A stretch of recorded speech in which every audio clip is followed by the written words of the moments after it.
श्री स्वामी समर्थ सुना येती घरा या मालिका आज खूप छान अशी मनोरंजक झालेली आहे. आज मालिकेमध्ये उमा आणि शिवनागच्या लग्नाचा 25वा वाढदिवस आपल्याला पाहायला मिळणार आहे. मालिकेच्या सुरुवातीलाच इकडे आज राघव हा रुसलेला असतो आणि तो त्याच्या आईला म्हणजे उमाला लाडीगुडी लावत असतो आणि म्हणत असतो की आई, तुझ्या नवऱ्याने तर माझं घड्याळ घेतलं नाही, मी आणलेलं, निदान तू तरी घाल, तुला लई छान दिसेल. तर इकडे आई बोलती, माझ्या नवऱ्याला काही बोलायचं नाही बरं का, उमा बोलते. पण राघव म्हणतो, काय ग आई? तर इकडं बोलतो, तुझा नवरा लय गुणाचा आहे ना. तेव्हा आता इकडे उमा बोलते, मग आहेच माझा नवरा गुणाचा, केवढा भारी आहे.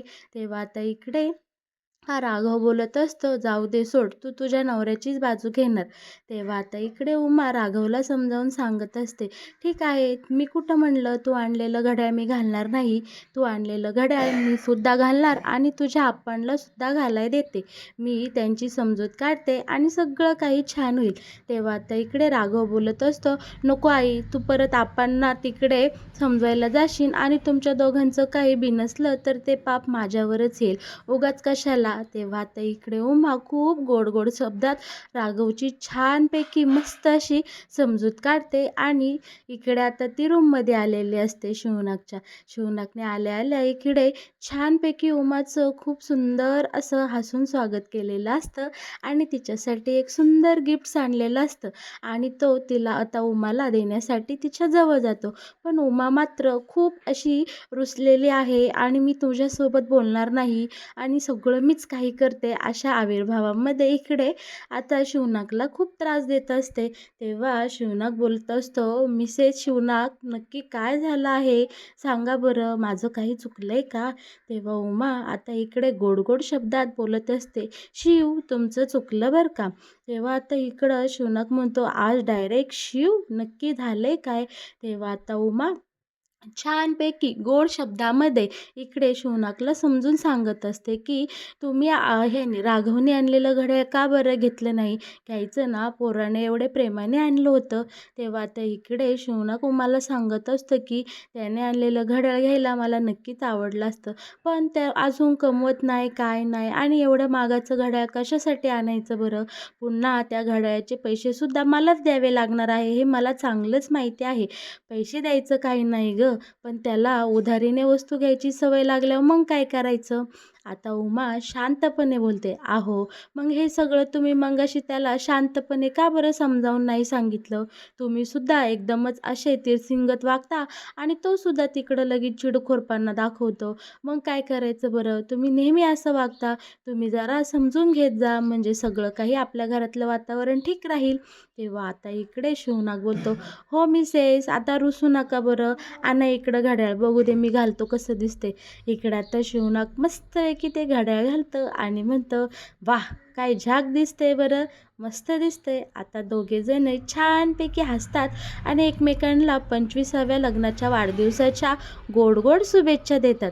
आता इकडे शिवनाकने आणलेलं गिफ्ट हा तो उमाला देतो आणि बोलतो, हे घे, तुझ्यासाठी मी गिफ्ट आणलंय, तुझ्या आवडीच्या रंगाची साडी आहे बरं का उमा. आता उमा इकडे खूप खुश झालेले असते आणि ते शिवनाकने आणलेली साडी घेऊन दोघेही एकमेकांना आवडीने मिठी मारतात आणि उमासुद्धा काय गिफ्ट आणलंय, काय साडी आणली आहे हे एकदम प्रेमाने पाहत असते आणि ते गिफ्ट उघडून घेते. उमाबाई आता खूपच खुश झालेल्या असतात बरं का. आता दोघेही जण शिवनाक उमा मस्तपैकी घराबाहेर येतात. तिथे त्यांची तिन्ही मुलं आपल्या आपल्या कामामध्ये व्यस्त असतात. आता इकडे राघवने बाबांच्या हातामध्ये घड्याळ पाहिल्यामुळे त्याला खूप आनंद होतो आणि आता तो खूप असा खुश झालेला असतो मनोमन. पण इकडे शिवनाक लगेच बोलतो, हां, मला असली महागडी घड्याळं घालायची ही अजिबात सवय नाही आहे, असले सोस आपल्याला परवडणारे नाही आहेत. तेव्हा आता इकडे राघवचा मूड लगेच खाली पडतो आणि त्याला वाईट वाटते. पण इकडे उमा काहीही बोलत नाही. उमा लगेच तिच्या हातात घातलेलं घड्याळ राघवला दाखवते आणि गोड हसते. उमा एवढी गोड दाखवली आहे ना, ती आपल्या घराला एकदम छानपैकी बांधूनच ठेवत असते. आता ते घड्याळ पाहून राघवचा मूड लगेच ठीक होतो आणि दोघेही मायलेक एकमेकांक पाहून असे स्माईलमध्ये हसत असतात.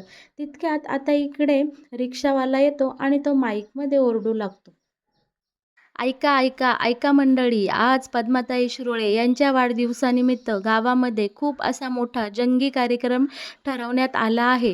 त्यामुळे सगळ्यांनी त्या कार्यक्रमाला उपस्थित राहून शोभा वाढवावी, असा स्पीकर आता इथे यांच्या दारावरून सारखा वाजत असतो. पद्माचा एक मुलगा ते सगळं ऐकून बोलतो, "पाहिलंस दादा, मुद्दामून करते ही सगळं, मुद्दामून चाललेलं असतं हिचं सगळं काही." आता इकडे शिवनाक लगेच बोलतो, "तिकडे लक्ष द्यायची काहीही गरज नाही, राहू द्या, आपण आपल्या कामामध्ये लागा." तेव्हा पोरंही म्हणतात, "हो ना दादा, जाऊ दे, ती मुद्दामून करते, आपण आपल्या कामाला लागूयात." आता शिवनाक आणि उमा घरामध्ये निघून जातात आणि पोरं इकडे त्या बंगल्याकडे पाहून म्हणजे इकडच्या उमाच्या घराकडे पाहून बोलत असतात की दादा यांचं काहीतरी केलं पाहिजे ना यार. आणि बरं का आता सगळे आपापल्या मार्गाला इथून आता निघून जातात. आता अजूनही माईकमध्ये पद्माच्या घरापुढे एक जण ओरडत असतो की ऐका हो ऐका, पद्माताई शिरोळे यांच्या वाढदिवसानिमित्त सगळ्यांना भोजनाची तयारी केली आहे, सगळ्यांनी पारावर जमा आणि भोजनाचा आस्वाद घ्या, ऐका हो ऐका. आता एवढे सगळे आवाज ऐकून आईही बाहेर येते आणि बघते काय झालं, तर ती विचारत असते, अरे भास्कर, नक्की काय झालं रे, कसला हा एवढा आवाज, नक्की काय केलं आहे तू? तेव्हा आता इकडे भास्कर या सगळ्यांना सांगत असतो, काही नाही गं ताई, तुझ्या वाढदिवसानिमित्त मी काही कार्यक्रमाचे आयोजन केले आहे. असला भारी माझं नियोजन आहे की पुढे त्या शिवनाथच्या घराकडे कोणीही डोकूनसुद्धा पाहणार नाही. भाऱ्यात तोऱ्या ताठ्यात बोलत होताना की सगळे गाववाले माझ्यासोबत आहे. तेव्हा आता इकडे पद्मा विचारत असते आणि आईही विचारत असते, अरे तू नक्की असं केलंय काय? तेव्हा भास्कर सांगू लागतो, काही नाही गं ताई, पारावर मी सगळ्या गावकऱ्यांसाठी छान भोजनाची तयारी केलेली आहे आणि त्यांच्या मनोरंजनासाठी एक असा कार्यक्रमही ठेवला आहे. गाववाल्यांना काय खाण्यासाठी चांगले अन्न आणि मनोरंजनासाठी काहीतरी कार्यक्रम असला की ती कशाला पुढं हालतात आणि मग ती ह्या शिवनाच्या घरी येतील होय, तुला असं वाटतंय का? तिथे शोभा आता असतो इकडे मुद्दामून शिवनाथला बरं का ऐकू भास्कर जाण्यासाठी भास्कर मोठ्याने म्हणत असतो, बोलत बघूयात असतो. कोण तेव्हा जाते आता आता तिकडं इकडे पलीकडच्या पद्मा घरी. बोलते की तेव्हा ठीक आहे, आपला शिवनाथ, तू कार्यक्रमाच्या तयारी लाग, तर आम्ही आलोच देवळात जाऊन देवी आईच्या पाया पडून आम्ही लगोलग येतोच. आता इकडे ही मुद्दामून शिवनाथला अशी खुन्नस देऊन पुढे निघून चाललेली असते. पण या सगळ्यावर आपला शिवनाथ काहीही बोलत नाही. तो फक्त मनातल्या मनात खुदकन हसतो आणि या सगळ्यांकडे पाहत असतो. कारण शिवनाथला त्याच्या कर्तबगारीवर पूर्ण विश्वास असतो. त्याला पूर्ण विश्वास असतो की गाववाले सगळे जे आहेत ना ते फक्त माझ्या बाजूनेच आहेत. बरं का आता प्रेक्षकांनो, इकडे म्हणजे पद्माच्या वाढदिवसानिमित्त सगळा गाव खाण्यासाठी आणि मनोरंजनासाठी गावच्या पारावर जमलेला असतो आणि तिथे आता हा भास्कर आणि त्याचा मुलगा छानपैकी अँकरिंग करत असतो. जे सगळीजण माणसं येत असतात ती सगळीजण इकडे पारावरच जमत असतात. आता इकडे हा अँकरिंगसाठी माईक घेतो भास्करचा मुलगा आणि तो माईकमध्ये बोलत असतो, नमस्कार नमस्कार मंडळी, तुमचं सगळ्यांचं इथं स्वागत आहे. तुम्ही इथं आलात त्याबद्दल आम्ही दिलगिरी व्यक्त करत आहोत. बरं का इकडे मंडळी, आज आहे आपल्या गावची आन मान शान. आपल्या गावचं हुशार व्यक्तिमत्व, दिलदार व्यक्तिमत्व, श्रीमंत व्यक्तिमत्व, ते म्हणजे कोण? तर आपल्या पद्माताई शिरोळे यांच्या वाढदिवसानिमित्त आज मी इथे एक कार्यक्रम आयोजित केलेला आहे. मग तुम्हाला इथे येऊन कसं वाटलं? तुमचं सगळ्यांचं मनापासून स्वागत. मग चला इकडे आता तुम्ही गर्जना द्या पद्माताई शिरोळेंचा. मग इकडे सगळे प्रेक्षक मंडळी म्हणत असतात, गावकरी बोलत असतात, विजय असो, पद्माताई शिरोळेंचा विजय असो. इकडे आता हा जो असतो ना भाचा पद्माताईचा, तो बोलत असतो की ज्याचा आवाज मोठा लागेल त्याच्यासाठी मी एक खास गिफ्ट देणार आहे बरं का. त्यामुळे मोठ्या मोठ्याने पद्माताई शिरोळेंच्या नावाने तुम्ही जय जयकार करा. इकडे गिफ्टसाठी इकडे संपूर्ण गाववाले मोठमोठ्याने फक्त पद्माताईच्या नावाचा जय जयकार करत असतात. पण हा जो आवाज असतो तो सगळा तिकडे उमाच्या घराकडे जात असतो. शिवनाक आणि उमाच्या घराकडे हा आवाज गेल्यामुळे त्याची मुलं एकदम बिथरलेली असतात. त्यांना खूप राग येत असतो. त्यातल्या त्यात आपला राघवला तर असं वाटत असतं की काय करून काय नको. राघव मामाला बोलतो की मामा आपण सुद्धा काहीतरी केलं पाहिजे ना यार. मामाही बोलतो हा ना, हा ना राघव आपण काहीतरी करूया. आणि आता इकडे राघव बोलतो आपण ना आता डीजेच बोलूया. काय यांचं चाललंय, मुद्दामून केलं या सगळ्यांनी. नेमकं तिथं आता सगळी फॅमिली म्हणजे इकडे पद्माची सगळी मुलं आणि आपला शिवनाग बाहेर येतो. शिवनाग बोलतो की हो ना काहीतरी केलं पाहिजे. पण इकडे आता लगेच आपला राघव बोलतो की बाबा आपण सुद्धा डीजे आणूयात ना, आपण त्यांना दाखवून देऊया. आणि मामाही बोलतो प्लीज दाजी तुम्ही सुद्धा मान्य करा, आपण डीजे आणूया, आपण त्यांना काहीतरी असं दाखवून देऊया की त्यांचा आवाज पार बंद करूया. तेव्हा आता इकडे शिवनाग बोलतो हा नक्कीच करूया. तुम्हाला खरं सांगायचं तर तुम्हा मुलांना माझा वाढदिवस म्हणजे आमच्या लग्नाचा वाढदिवस खूप जोरात करायचा होता, पण मुलांनो त्याच्यामागं काही कारणं आहेत म्हणून आम्ही नाही म्हणत होतो. बाळांनो तुम्हाला माझा राग दिसतो, पण त्यामागचं माझं प्रेम आणि भावना दिसत नाही. तुम्हाला माहिती आहे का, ज्या दिवशी आम्ही लग्न केलं त्या दिवशी होता पद्माचा वाढदिवस आणि त्या दिवशी खूप काही गोष्टी घडून गेलेल्या आहेत. या दिवसाची आठवण काढून माईंना खूप त्रास होतो. माई म्हणजे तुमची आजी.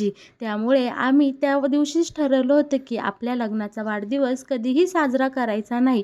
म्हणूनच बाळा त्या दिवशी मी तुला मारलं. बाळा राघव मला माफ कर, पण माझी काही कारणं असतात रे. पण जाऊ दे, झालं तर झालं. मी ठरवलं होतं रे की कधी माझा वाढदिवस करायचा नाही लग्नाचा. पण आता इकडे राघव आणि सगळी मुलं बाबांना म्हणत असतात पण बाबा ती सगळीजणं मुद्दामून करतात तो, या गोष्टीचा आम्हाला खूप त्रास होतो. तेव्हा आता राघव इकडे बाबांकडे बघून बोलत असतो हो ना बाबा. तेव्हा आता इकडे शिवनाग बोलतो बरोबर आहे मुलांनो, पण त्यासाठी त्यांच्याच आवाजात आपण आवाज मिक्स करायची काय गरज आहे. आपण असं काही करूया की आपला वेगळा आवाज लावूया आणि सगळी गावकरी मंडळी कशी आपल्या बाजूने येतात ते बघायलाच तुम्ही. त्याची सोय मी करून ठेवलेली आहे आणि आता मैदानात उतरायचंच आहे तर पूर्ण तयारीनिशीच उतरू आणि त्यांना जिंकूनच दाखवू. बरं का प्रेक्षकांनो, इकडे आता शिवनागसुद्धा मुलांच्या मध्ये हा मिक्स करून मस्तपैकी इकडे छान प्लॅनिंग करतो. आणि दुसरीकडे मात्र मुलंही खूप खुश झालेली असतात कारण बाबा त्यांच्यासोबत आलेले असतात.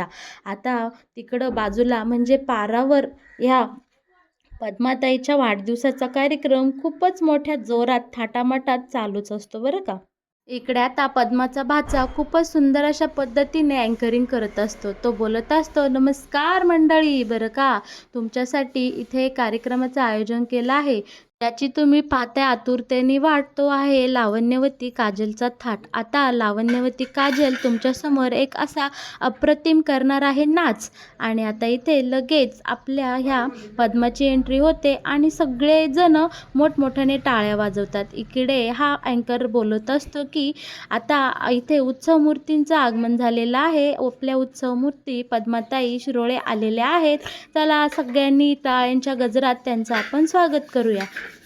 आता पद्मा स्टेजवर जाते आणि छानपैकी इकडे भास्कर लगेच पद्माचं मस्तपैकी पुष्पगुच्छ देऊन इथे स्वागत करतो आणि लगेच इकडे पद्माकडे माईक देतो. पद्मा ही लगेच हसत हसत माईक घेते आणि माईकमध्ये मोठमोठ्याने बोलत असते की गावकरी मंडळी नमस्कार, तुमचं माझ्या वाढदिवसानिमित्त इथे आल्याबद्दल तुमचं खूप खूप स्वागत. तुमचं हे प्रेम पाहून मला खूप छान वाटत आहे. तुमचं माझ्यावर असंच प्रेम राहू द्या. आणि हो इथे आता आपल्या या वातावरणात उत्साह आहे. मग आपण जास्त वेळ न दवडता लगेच कार्यक्रमाला सुरुवात करूया आणि चला आता आपण ह्या मनोरंजनाचा मस्तपैकी लाभ घेऊया. इकडे आता लगेच लावणीला सुरुवात होते बरं का प्रेक्षकांनो. दुसरीकडे मात्र हे आवाज ऐकून पोरांची मात्र चलबिचल चाललेली असते. इकडे शिवनागची पोरं विचार करत असतात की नक्की कोण येणार रे इथे आपल्या घरी, नक्की काय विषय आहे. आणि शिवनागही सारखं घड्याळाकडे पाहत असतो आणि तोही येणाऱ्या पाहुण्यांची वाटच पाहत ना आता आपल्याला इथे दिसणार आहे. बरं का प्रेक्षकांनो, दुसरीकडे आपल्या या पद्माच्या वाढदिवसानिमित्त आलेले जे काही तमाशाचा कार्यक्रम असतो तो नाच इतका भारी चाललेला असतो. तिकडे सगळेजण चांगले मनोरंजनात दंग झालेले असतात. पण इकडे आता ज्या पाहुण्यांची शिवनाग वाट पाहत असतो ते पाहुणे आलेले असतात. त्यांना पाहून इकडे शिवनागला खूप आनंद झालेला असतो, पण बाकीचे मात्र जरा शांत झालेले असतात. नक्की आले तरी कोण. आता ते एक एक करून रिक्षातून बाहेर येतात आणि आपला शिवनाग भाऊ बोलत असतात नमस्कार माऊली, या आम्ही तुमचीच वाट पाहत होतो. येतो आणि ते सगळेजण आता इथे बाहेर अंगणात आलेले असतात. तेव्हा आता आपला शिवनाक या सगळ्या आलेल्या पाहुण्यांची ओळख घरच्यांसोबत करून देतो. आता शिवनाक पोरांना सांगतो, "ऐकलं का पोरांनो, हे माऊली आहेत आणि हे सुद्धा एक प्रकारचे डीजेवालेच आहेत, पण ते आपले पारंपरिक डीजेवाले आहेत आणि तुम्हाला मी सांगतो, यांना सगळेजण माऊली म्हणतात आणि माऊली तुम्ही ऐकलं का, ह्या आमच्या मिसेस आहेत आणि हे आमचे सगळं कुटुंब आहेत." आता एकमेकांसोबत ओळख करून दिल्यानंतर लगेच शिवनाक इथे बोलत असतो, की मी असं ठरवलं आहे, की देवी आईसाठी आपल्या 25व्या लग्नाचा वाढदिवस पूर्ण झाला म्हणून गोंधळ घालायचा आहे. म्हणूनच मी त्यांना इथे बोलवलेलं आहे. शिवनाकचे हे उच्च विचार ऐकून इकडे पोरं मात्र खूप खुश झालेले असतात आणि आता इकडे राघव बोलतो, "बाबा तुम्ही खूप ग्रेट आहात हो, म्हणूनच मी तुमचा खूप मोठा फॅन आहे." आणि इकडे आता राघवला खूप आनंद झालेला असतो आणि घरातल्या सगळ्यांनाचही छानपैकी सगळेजण या आलेल्या पाहुण्यांचं स्वागत करतात आणि त्यांना चहा-पाणी देतात. इकडे मस्तपैकी अंगणामध्ये सगळी काही तयारी करतात आणि देवी आईच्या गोंधळाला आता सुरुवात झालेली असते. बाजूच्या साईडला तिकडे पारावर मात्र नाचाचा कार्यक्रम चालूच असतो. जसं की इकडे आपल्या शिवनाकच्या अंगणामध्ये देवी आईच्या गोंधळाचा जागर सुरू होतो आणि त्याचा आवाज तिकडे प्रेक्षकांना जाऊ लागतो, गावकऱ्यांना जाऊ लागतो. तेव्हा नाचता-नाचता ती नाचणारी बाईसुद्धा थांबते आणि बोलते, की "थांबा गं मुलींनो, नाचू नका अजिबात." तेव्हा इकडं हे भास्कर बोलतो, की "नक्की काय झालं आहे? का बरं नाचायचं नाही?" तेव्हा आता इकडे बरं का प्रेक्षकांनो, ती नाचणारी काय म्हणते, की "पुढे समोर देवी आईचा गोंधळ चालू आहे आणि मी इथे स्टेजवर नाचायचं हे मला पटत नाही." अशा प्रकारे तिकडे समोरच्या बाजूला पारावर जो काही नाच गाण्याचा कार्यक्रम चाललेला असतो, तो देवी आईच्या गोंधळाच्या आवाजाने पूर्णपणे थांबलेला असतो आणि आपला शिवनाक या स्पर्धेमध्ये म्हणजे या पद्माच्या समोर जिंकलेला असतो. छानपैकी देवी आईचा गोंधळाच्या आवाजामध्ये इकडे या शिवनाक आणि उमाचं घर एकदम छान असं मंत्रमुग्ध होऊन गेलेलं असतं आणि घरातलं वातावरणही खूप छान मंगलमय झालेलं असतं. तर मग प्रेक्षकांनो, सुना येती घरा या मालिकेचे असेच तुम्हाला जर नवनवीन येणारे भाग सगळ्यात आधी पाहायचे असतील, तर तुम्ही आपल्या या चॅनलला नक्की सबस्क्राईब करा. म्हणजे रोज येणारा नवीन भाग सगळ्यात आधी तुम्हाला पाहायला मिळेल आणि तुमचं भरपूर मनोरंजन होईल. त्यासाठी तुम्ही काय करायचं आहे, आपल्या या चॅनलला सबस्क्राईब करायचं आहे आणि आपल्या व्हिडिओला लाईक करायचं आहे.